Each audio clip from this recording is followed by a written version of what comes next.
Okay, so this is still part of our general introduction to the notion of human nature.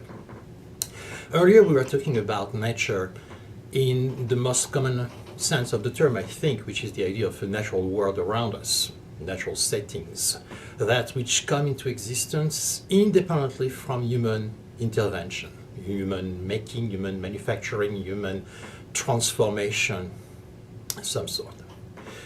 Now, there is another sense of nature, beside nature as a natural world, which is a technical sense of the term, conceptual sense of the term, the one that we have in expressions such as the nature of democracy, the nature of science, or the nature of light. This one may surprise you, but there was a debate about the nature of light in history of physics between those who were talking about light as being corpuscular, that's made of bodies, and those like Huygens who were saying, no, the nature of light is to be a wave, right? And there was the big debate between the Newtonian and the follower of Huygens. Newtonian were corpuscular theory of light. Huygens and his followers were saying that light is actually a wave, a length wave. Now, what matters for our purpose is this: nature of democracy, nature of light, nature of science, nature of capitalism. In those instances, the word nature has nothing to do with our surrounding. It has nothing to do with something bucolic, with little trees and birds and meadows and Bambi playing in a forest. It is a technical philosophical concept.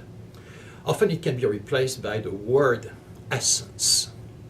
The essence of capitalism, the essence of democracy, the essence of science, the essence of light, or nature of all those things. Here, the idea of the word nature is the idea that we are talking about a fundamental structure that defines something as what it is, that makes it be what it is. Right? That without which it would not be what it is.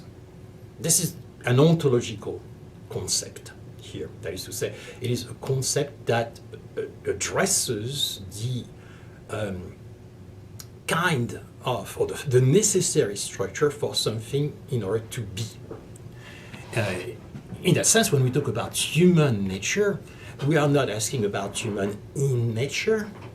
We're asking about fundamental traits or characteristics without which we would not recognize an entity as being really human, as well as a range, of course, of behaviors, for instance, that are supposed to be invariant over a long period of time and across different cultural contexts. So there are things that are not natural, they are relative to my context, details of our culture, for instance, that are not shared by other people. But then there would be some essential traits that would be shared by all members of our species, in which case they would be part of our nature. Now, this is a classical way of thinking, this is a classical distinction of philosophy, and it has some very important properties. If you think like this, that is to say, if you assume that beings around us have a fundamental structures that define their type, the kind of things that they are, then to talk about the nature of something is to talk about a property or set of properties that is said to be universal. That is to say, it has to be true for all members of the class. So, if there is such a thing as a human nature, whatever it is that we will say has to be a fundamental characteristic that we will encounter in all members of the class human beings. So, for instance, if I take the following case, some people speak Russian. True. Indeed, some people do speak Russian. That cannot be part of human nature. Why? Because it's not universal. You can be a human being without speaking Russian.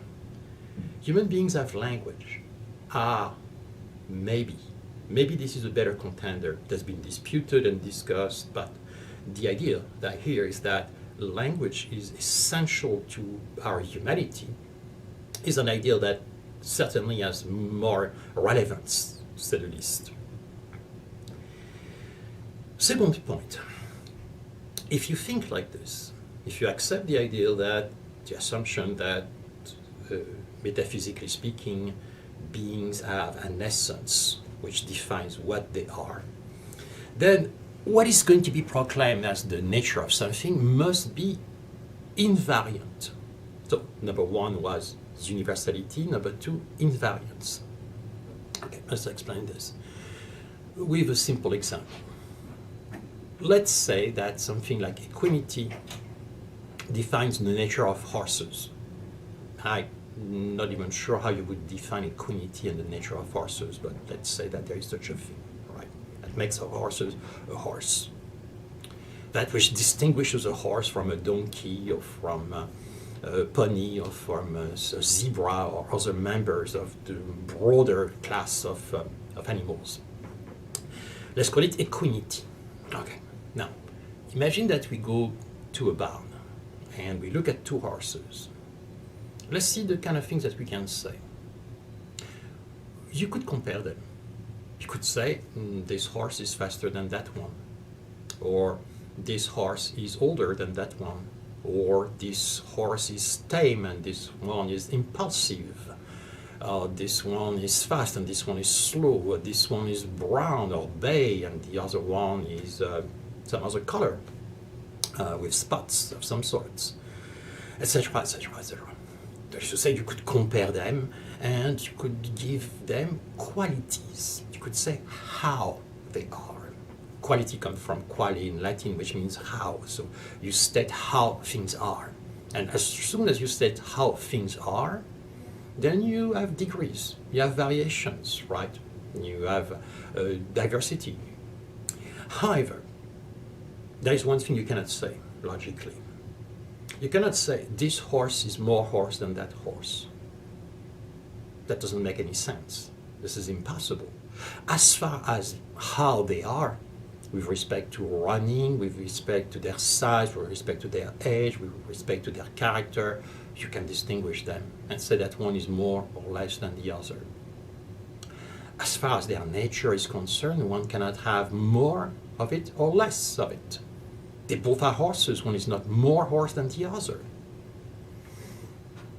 That means that they have the same nature, equanimity. That means that this essence is invariant. Right? So think about human beings.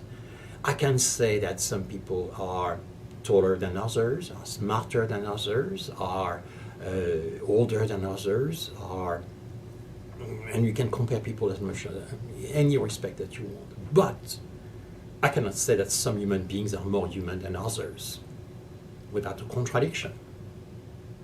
So that means that we have the same nature. Right? It's not only universal, but it is invariant. Whereas qualities and other attributes accept degrees, so hot and cold, large and small, young and old, etc., etc. You have more or less degrees. Essence has no degree. Finally, what is proclaimed to be the nature of something is immutable.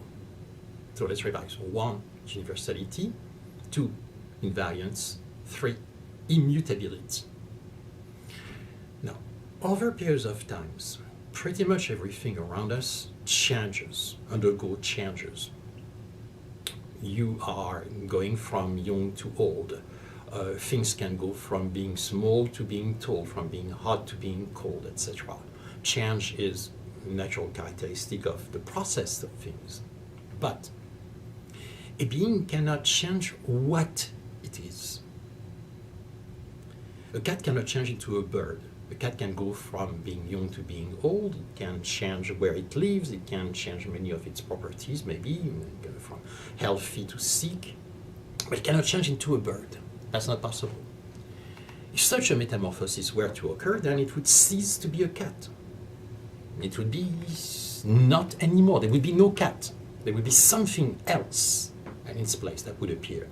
But it would not be till the cat.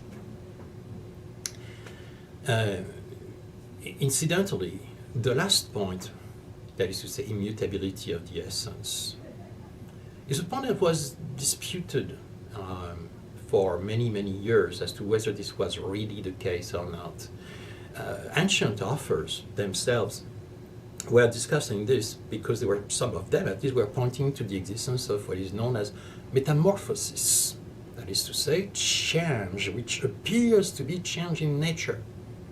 So, if you take a caterpillar and a butterfly, some ancient thinkers, and even after the ancient time, thought that in this instance, you do have a case of metamorphosis, a change in the form, in the being of something. That the caterpillar is one entity, the butterfly is another entity, and that in that case, it was possible to transgress the rule, if you want, and to turn into something else, to become another being. I think that the problem has been resolved with the distinction between genotype and phenotype, right? As far as biology, contemporary biology is concerned, the genotype is identical, and therefore this is one being, even though the phenotype is so drastically different. So, in that case, when we talk about human nature, we talk about an essential feature, which has nothing to do with the look of people, right? It's probably very distinct from the idea of the way people look. An essential feature that define what an individual is by attributing a species to it. So by saying what is the species to which this individual belongs. If you were to lose a limb, unfortunately, that would certainly be unfortunate, but you would not lose your humanity at all. You would still remain a human being. So, to summarize again this point, in the technical sense of the word nature as an essence, we are looking for a feature that is universally true, that is invariant, and that is immutable.